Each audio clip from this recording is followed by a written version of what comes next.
start with showing you images and that you can get an impression what it is all about.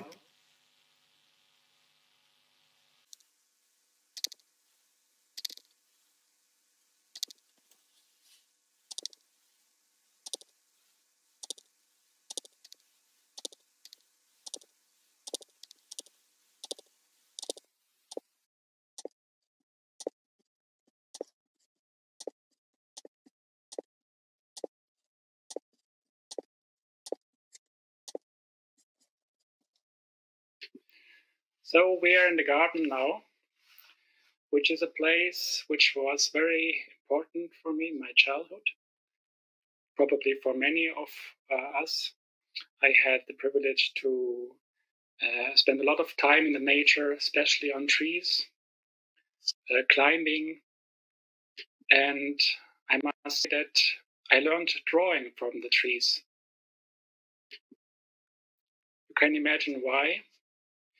Being on the tree means to be in a network of branches, a network of lines, also a network of colors.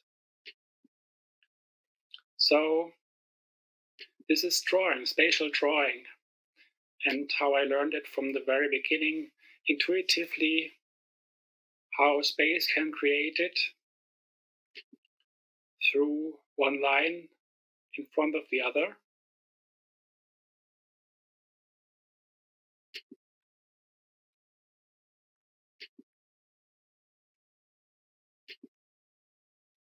Also dots, of course.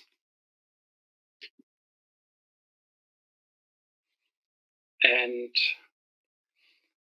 how it is possible to make create this kind of insight through the things. This was fascinating for me from a very long time. I think it came following,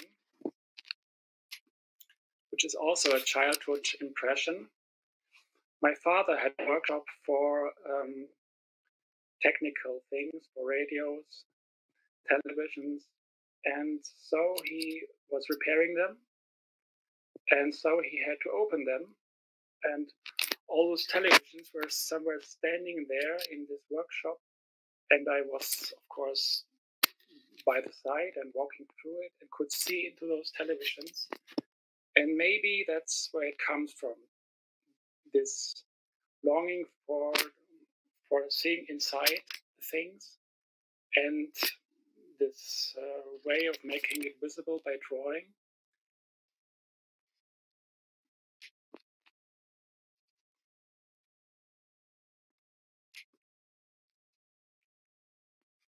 So what you see here is a classical conception of perspective.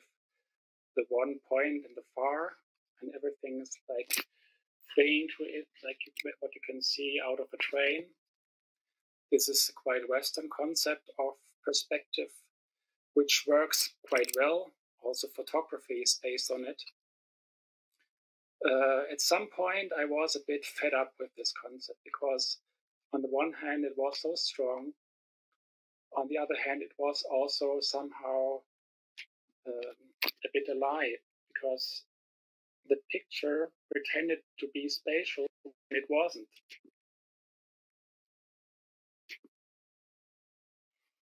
And so what you can see here is a kind of a different way of perspective. It's rather parallel perspective. This is some kind of try of a central perspective. The problem about central perspective is also that you can tell about right and wrong. So you can see there are mistakes in this drawing. And if I like something, if I don't like, if I dislike something about drawings, it is that you say, oh, this is wrong. How can a drawing be wrong?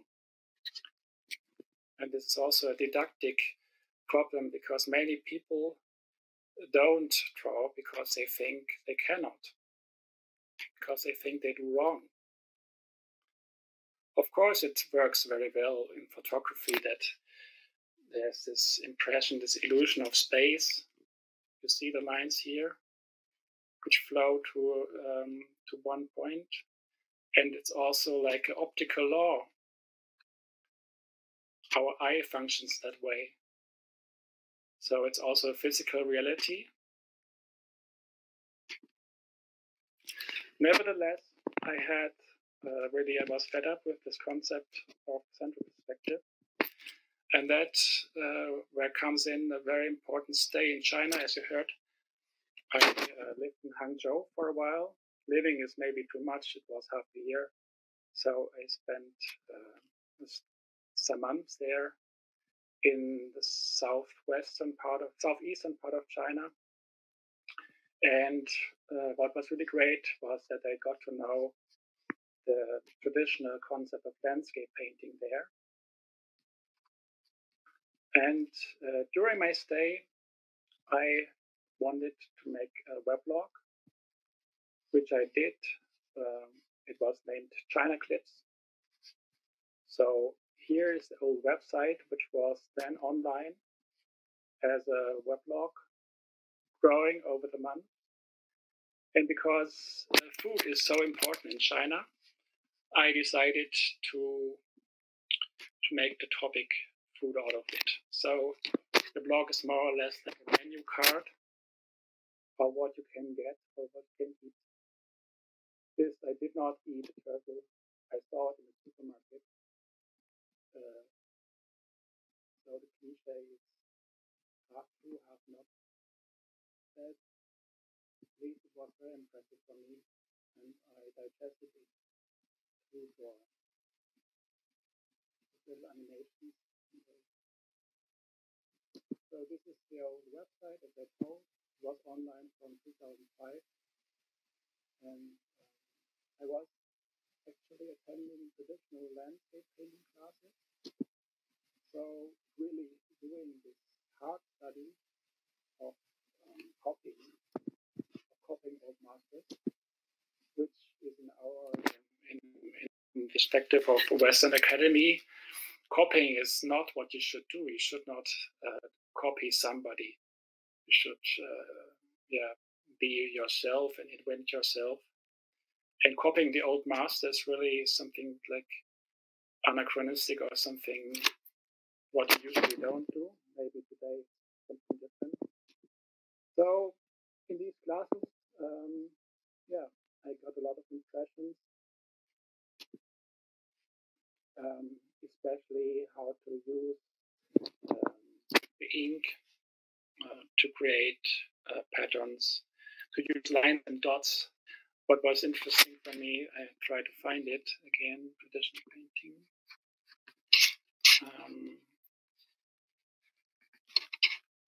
I get back. That Chinese painters have, for every single leaf, they have different kinds of dots and groups of lines, so they can characterize what they draw or what they paint. So the connection to writing is very close. It's nearly like a notation system, and calligraphy and writing is really like there's a fluent link between writing and drawing. And calligraphy is, like you can see here, I could not read the characters, but I tried to imitate or tried to pick up the dynamic of the brush and the way of the action to celebrate the action of painting.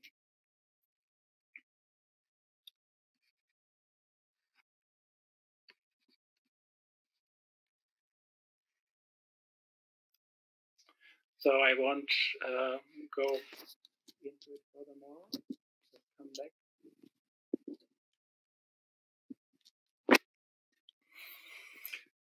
So I will come back to the relation of image and text sometime later. But now glance once again to the relation of drawing and photography.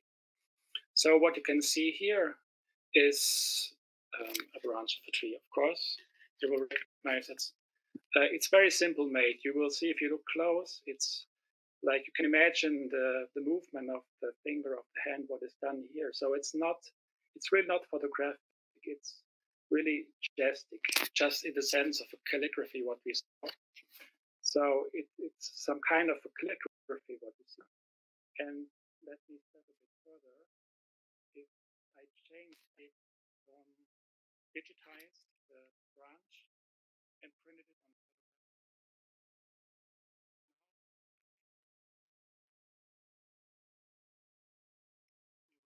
okay, this is photographic, probably, I guess. So here in this image, the connection is really close. It looks like being photographed, but it's really not. So this is an attempt to show, on the one hand, that you can make realistic drawings by hand, photorealistic, and on the other hand, it's really like a majestic gesture of the pencil and some colors.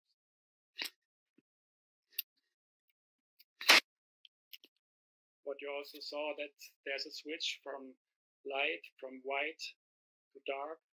Light is white is the drawing and dark the photography. So this is also the very big difference. I'll show you another reference of my network. The name is Iconologue, as Marlene mentioned. It has to do with iconography, and some of you may know Mnemosyne-Atlas of Aby Warburg. So this was the reference which came into my mind when it was about finding the title and when it was about finding the concept and developing the concept of it. So I think Warburg, the importance of his was, for me as an artist, visual artist, was how he arranged images one beside each other and how he created thus meaning. And in his Mnemosyne-Atlas, this was for me so impressive that I made an excerpt of it. So here you see a mixture of different tables of his. I can try to get the photographic examples. So here you see, for example, the chessboard, and it's the table number 32. And getting back to my drawing, this might be the Constantine arch. It's from a table B or something, which is from the annex. So yeah, Mnemosyne-Atlas. How can you show images beside each other so that they make a bigger narration? A narration which is not just linear, like narrating, like usually narrate, like say comic strip is also not so linear. But my idea was to create a possibility of multilinearity, so that these two are telling stories together, or that this couple makes a story together. And this flexibility I liked so much. This is the Constantine arch of mine, drawn with very much patience in Rome, where I was in 2000.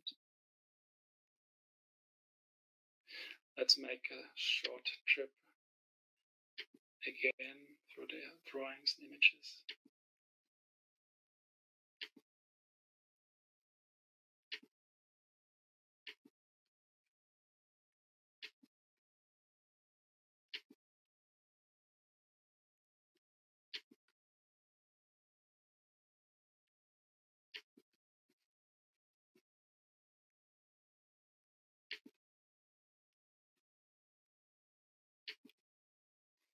So, and this is also what I like about the website, these different paths what you can do through this labyrinth.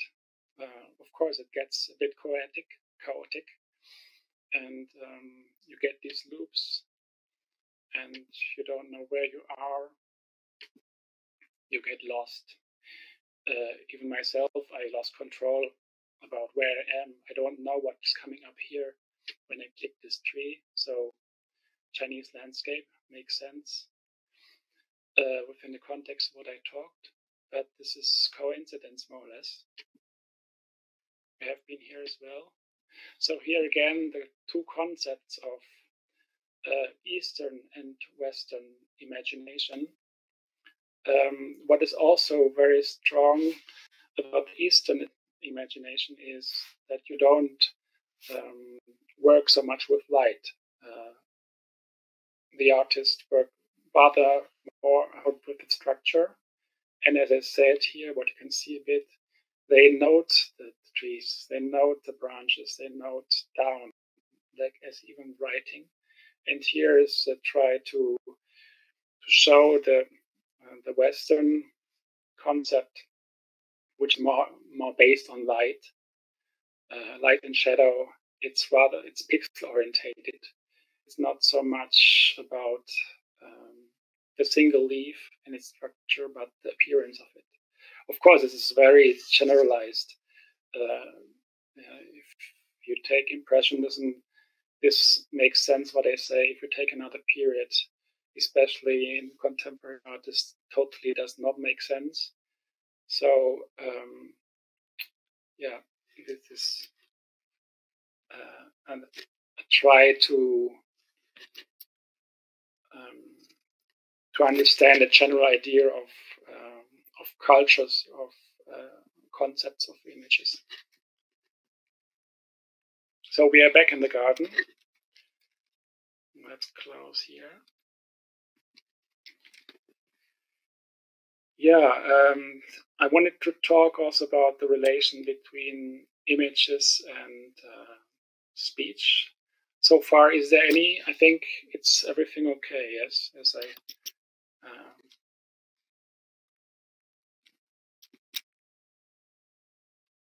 So it seems to be good. I continue.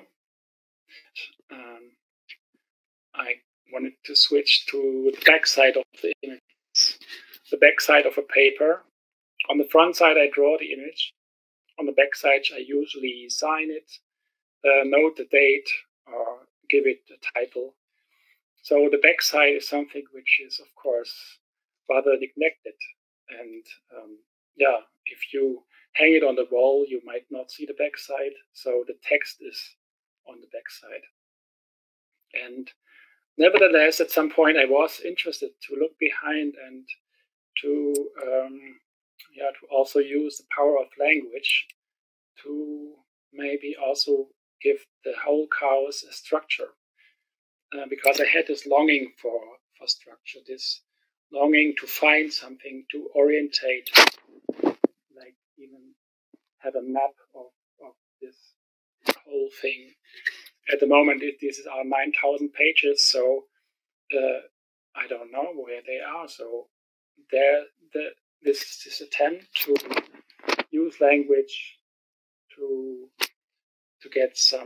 find ways to make it possible to go somewhere by not by coincidence but consciously.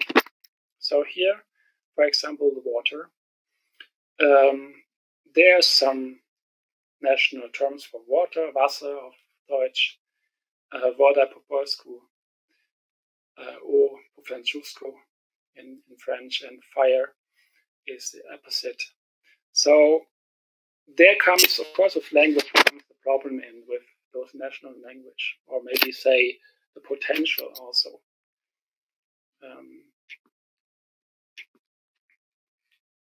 So I tried to somehow work with this level of language.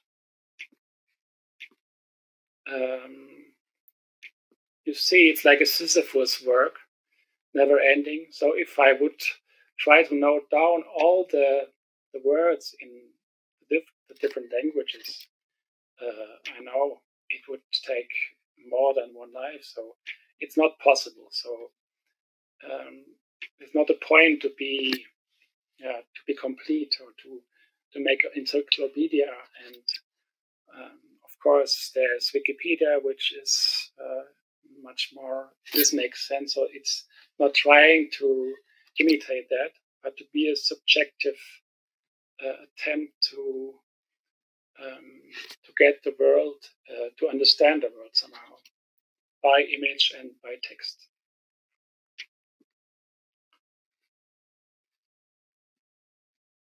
So here we have an image duo, or like we could call it Wasserhahn in German.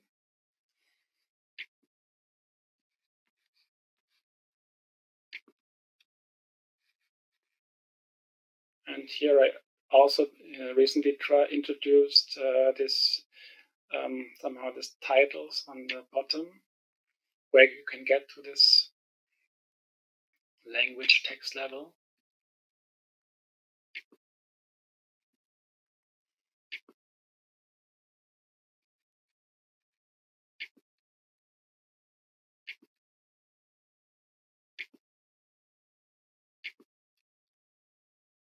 Apfel und ein Ei. In German, it's a saying. It means it's nothing. So if you buy a house for an apple and an egg, it's very cheap.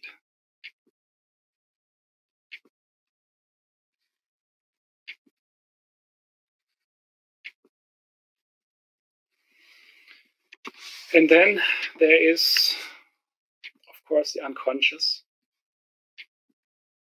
Things what cannot be described. So this can be described. It's a watch. It's a watch which is lying beside me, that I can control the time. Here's a found object, which is was a broken watch.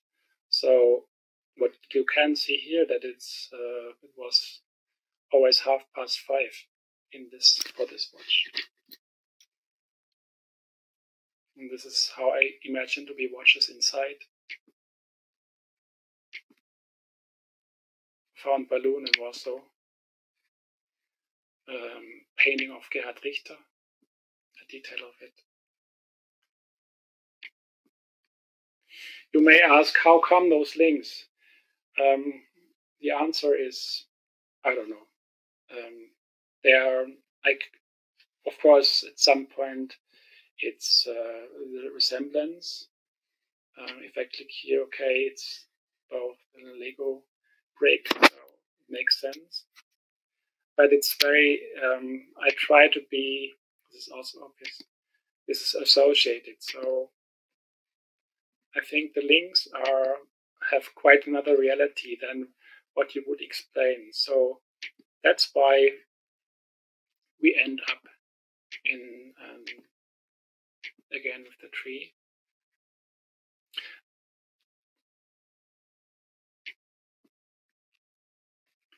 So here I go on the meta level of the tree. This is overview of all the trees I collected on this log page. Maybe this one here is interesting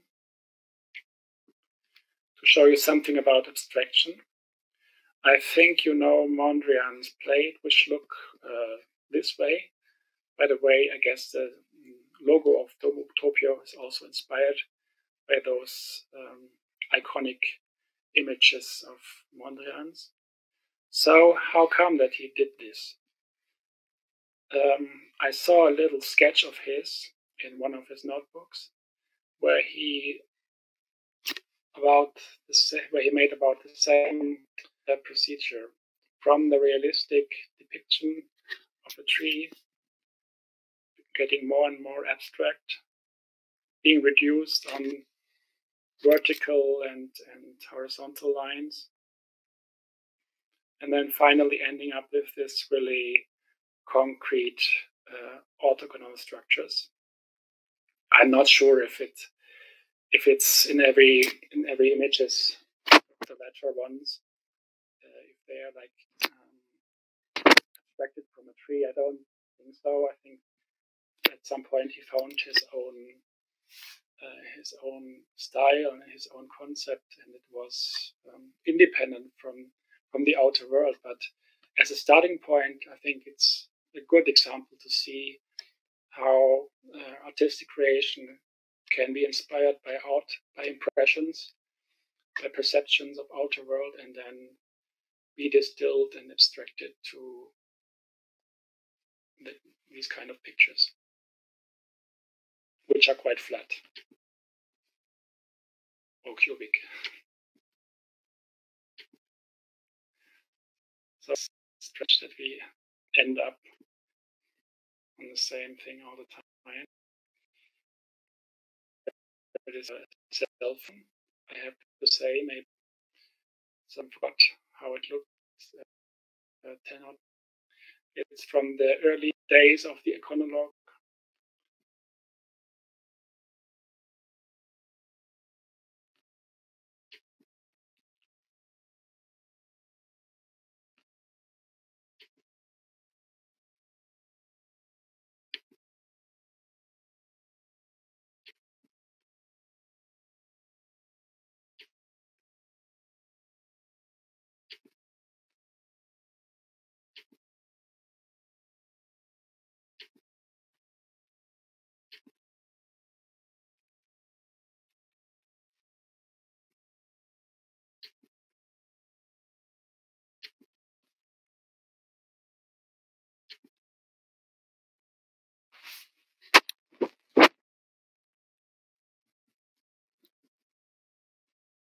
So I get back to the back side of the drawing. Let me see. 1 and 3 chairs, of course.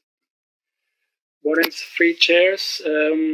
This work of Joseph Kosuth. 1 and 3 chairs. What you can see here. 1, 2, 3.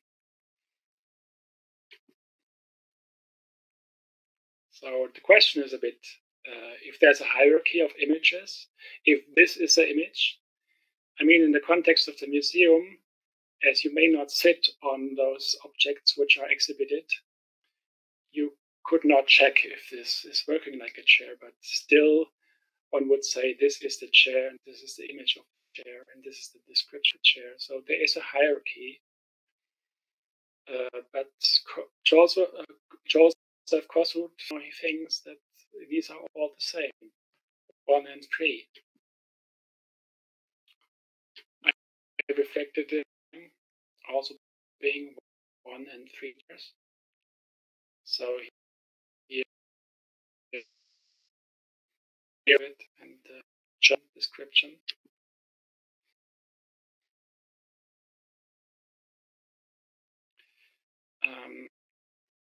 My latest drawing to prepare this lecture from last days, because I thought, okay, I have a bit to be more concrete about what I want to tell with this work of Joseph Kosuth, why it is so interesting for me. And yeah, I think it's not only 1 and 3 chairs, but 1 and more chairs, because if you have the reality here somewhere where everything is inside, you have the one maybe platonic idea, the thing, and then you make a picture of it, or you have the object of it.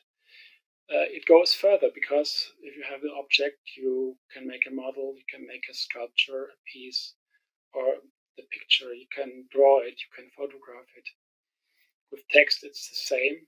So it's not only 3, it's like endlessly going on.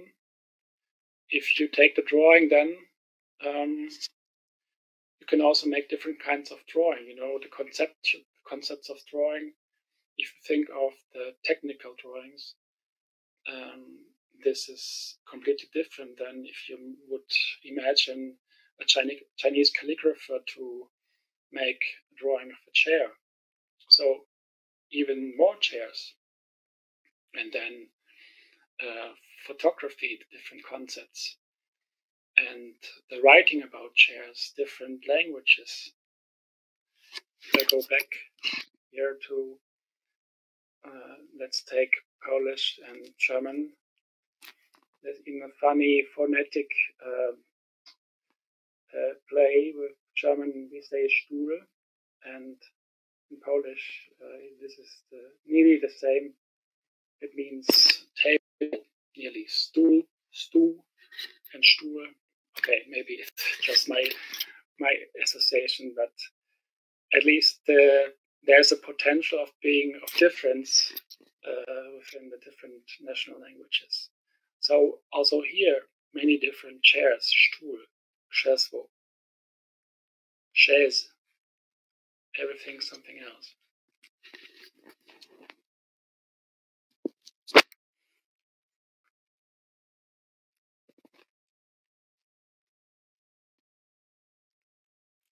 So I get again back to the images, the front side, and be more in the nowadays.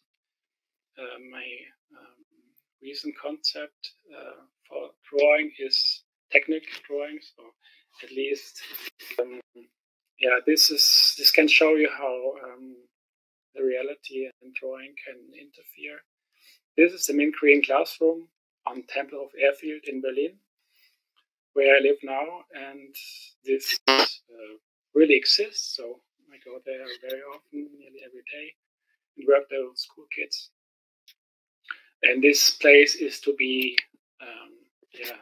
to be developed and to not developed in this bad sense of skyscrapers. We try to fight against that that this place, the field, is built, but developed in terms of to things happen there,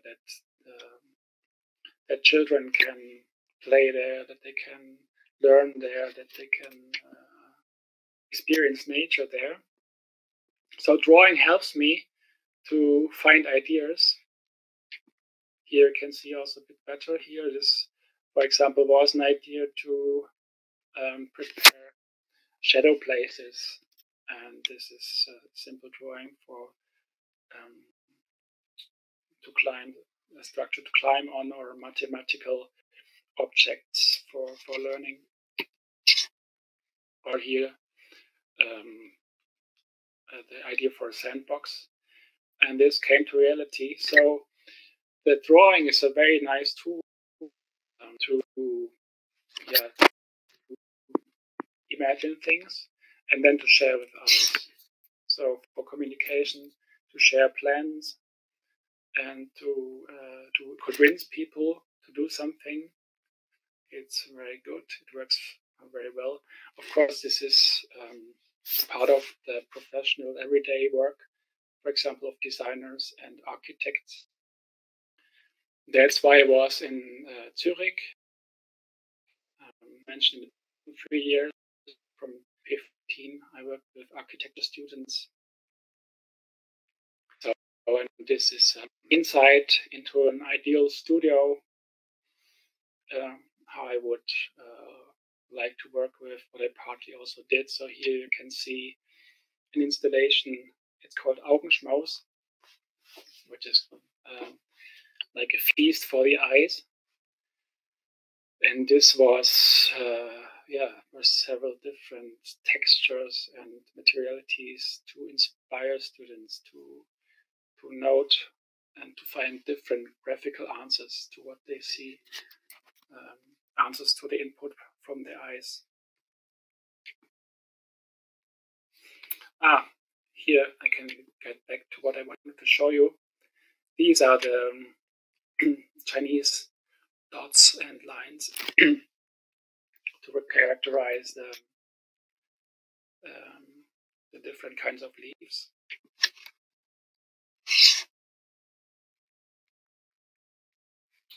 Here's an artist's work who really wrote landscapes with the signs of tree, for example, and the sign of mountain.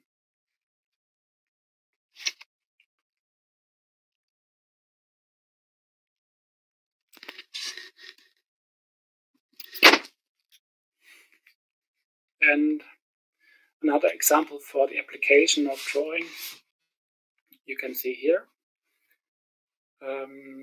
This is Warft for planes. My grandfather worked there before the Second World War, and all what I had of this image was a little digital reproduction of a photograph, more or less black or white, monochromatic. attempt was from this source to create an atmospheric, idyllic a view, like imagination of how it could really have looked like. Yeah, to make more out of the photography. So here, this plane is also based on the photography, and the idea is to make something more, or to take what is essential from the photography, and to make it even maybe more photographic, or at least more graphic.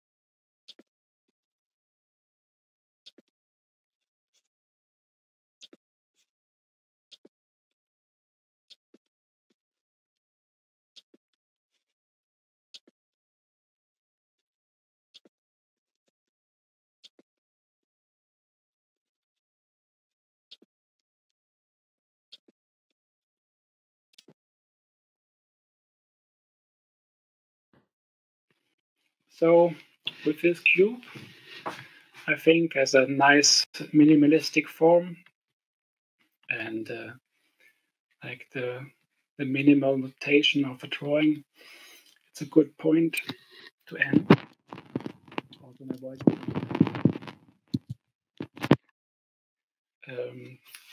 Ending. So this was my presentation. I think we can make up here, and I hope you are inspired,